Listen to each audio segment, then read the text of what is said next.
Hello everyone, and welcome to another Pyro gaming video. In this video, I'll be counting down 3 of my favorite exotics that I don't see a lot of people using, and that is how I'm qualifying these as underrated exotics. They're exotics that I think are very good, but I don't see very many people using them in activities.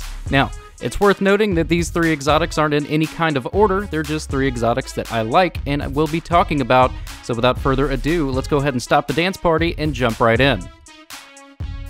Hardlight is one of those all-around energy weapon exotics that is just like a Swiss Army knife when it comes to exotic weapons and what you can use it in. Taking a look at this thing's perks, you can see that we have Volatile Light, rounds ricochet off of hard surfaces, and this weapon has no damage drop-off. That is huge. In addition to that, it has a couple of perks that increase handling and reload speed, and then the main event is that you can switch between all 3 elemental types right there on your perk tree. That is such a valuable perk set to have. I can't even begin to describe it. I use this thing in Nightfalls, I use this thing in just about every activity that I play, and it is just really, really good. And as I said a second ago, this weapon has no damage drop-off. Now, for an auto rifle, that is actually a really, really big deal. Right now, auto rifles have pretty good range, but I would expect a nerf to that in the near future, which is only going to make Hardlight's ability to do this even better. You can see I shoot him for 102, I back up a little bit further, shoot him again, still 102, great weapon.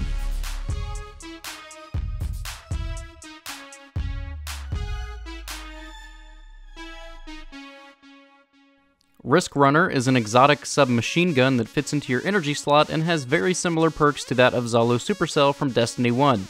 Its 2 main perks are Arc Conductor and Superconductor, and when you combine these 2 perks and have them both active at the same time, what you have is an overcharged/overpowered submachine gun that, as long as you can get a kill every 5 seconds, you can keep refilling your magazine. And I mean, just look at my ammo. It never gets below like 39 while Superconductor is active, or Arc Conductor.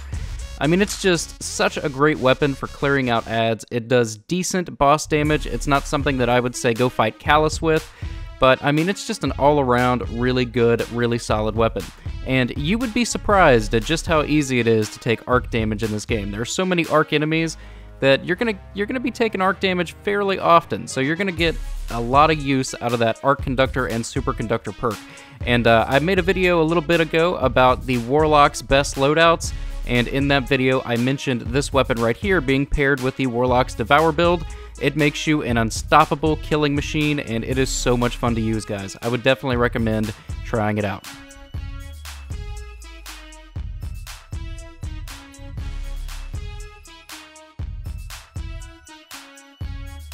Sweet Business is becoming one of my favorite exotics for boss damage. It is not an everyday, all-activity exotic by any means. This is not a weapon that you want to use to clear out a bunch of ads. Where this thing really shines is when you can just hold down that trigger and spam the hell out of bullets for long periods of time. So boss damage is going to be where this thing is really going to shine. Things like strike bosses, public event bosses, random mission bosses, and of course even Callus himself are really going to take some damage from this guy. Now, I like to run this on my Titan with the Rally Barricade because I can just crouch down, pop back up, and reload, get more and more ammo each time. And I mean, this thing is an absolute boss melter, especially for it being a kinetic weapon. Now, it does take up an exotic slot, so I mean, you kind of got to build your loadout accordingly. But for the most part, I mean, this is a solid boss DPS machine. You do run out of ammo pretty quickly with this thing, but one of the cool perks that it has is when you pick up an ammo box, it automatically puts it right back into your magazine when you're firing. So it's really nice. I would definitely recommend that each and every person that enjoys doing boss fights go get yourself a Sweet Business and test it out. It's definitely worth a shot.